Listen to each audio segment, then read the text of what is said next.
Hello everyone. My name is Prashant Sardeshmukh. I work as Managing Director of MMC Hardmetal India Private Limited. MMC Hardmetal India Private Limited, popularly known as MMCI, is a fully owned subsidiary of Mitsubishi Metals Corporation Japan. We have been present in India since 1998. We are one of the fastest growing companies in India offering metalworking solutions to our customers. We are present in automotive, aerospace, energy, oil and gas, medical, die and mold, and so on.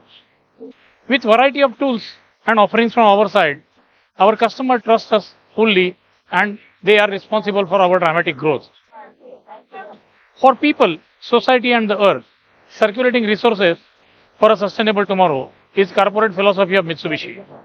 All our decisions go hand in hand together with this philosophy. So whatever we do in the industry, we first take care of the mother earth. Just to explain, currently all our products are made 56% from recycling carbide, and by 2030 we would like to take it to 80%.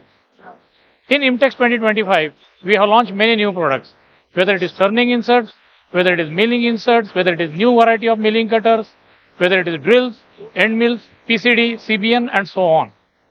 With a manufacturing facility based out of Chhatrapati Sambhajinagar and a technology center based out of Pune, we are not just a tooling solution supplier, but we are a big corporate house in India. Thank you.